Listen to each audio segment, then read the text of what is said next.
Since I did a video review of a solar dehydrator yesterday that was built in Missoula, Montana and held at a community garden, I thought I would be here at Wheaton Labs and review this or critique this solar dehydrator, which we call the WheatonATC1 model. It was built in 2017, which is 4 years ago. This thing is 4 years old. This is in construction over here. It's what Uncle Mud has been creating during the Jamboree, the PTJ at Wheaton Labs 2021. He's planning on putting a wood-fired rocket inside of this in order to heat the masses, in order to get the flow through that. But we're not going to talk about that anymore. We're going to talk about this, the WheatonATC1, built in 2017, appropriate technology course. Here on the top we've got reused shower glass, and you want to use shower glass so that you don't have any solar films inside of your glass. And we reused the places where there were voids for connection. So those were the same places where there were already holes in the glass to hold this thing together, caulking the joint, and then sealing here as well. Inside of there is a biosafe black paint that was homemade. On the forums you can find Erica Weisner's recipe for that. Down here at the bottom is where the air enters. We've got a screen down here to keep the critters out and the bugs out. The air rises, it goes into the cabinet here. This is the cabinet, this is the solar collector.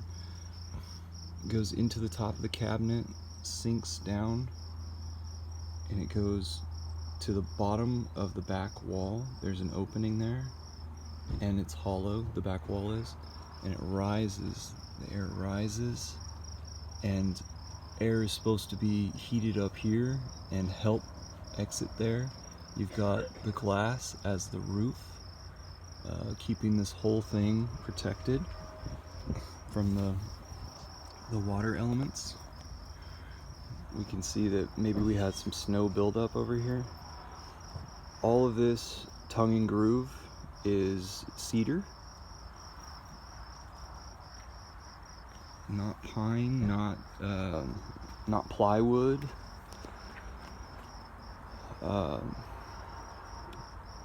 This door handle I think is pretty nice because it creates friction and it holds your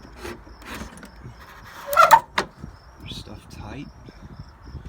And since we built it, they put this weather stripping in here to seal the air. I agree with it. It's awesome. I'll show you down here at this is what, if you haven't seen the interior of one of these things, this is what it looks like. And down here at the bottom, I'll show you what that opening in the wall looks like. If I can get some shade. Okay. So it's hollow back there, so that you can rise. Okay.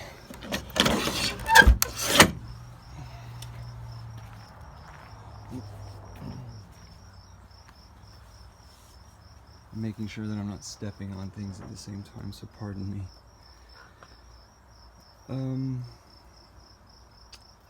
This has stayed in the same position for many years. You can put it on skids of some sort, move it around. I recommend that you bring these things inside during the winter, especially the Missoula 1 model. But this ATC1 has a glass roof over the entire bit. Now, I don't necessarily agree with this extra solar charger at the end to help pull the air out, because where does this new air come from? There isn't any. It's all sealed up there, and the only opening's at the top. So this is my overview and critique of the ATC1 model. Available, plans are available at permies.com, digital market. If you search my name, Davin Hoyt, DAVIN HOYT, you'll find it. Wheaton ATC1 is the model, and the other model that is used in Missoula is the Missoula 1 model. And I believe that the Missoula 1 model can be used for multiple climates, because you always got to think about how much moisture is in the air as you're trying to dehydrate things. And then, like I said, Erica Weisner has a recipe on the forums at permies.com that will give you the recipe for the black biosustainable paint, which, look, it's held up. That's wonderful. The first attempts did not hold up, or the sun may have diluted its color. Thank you.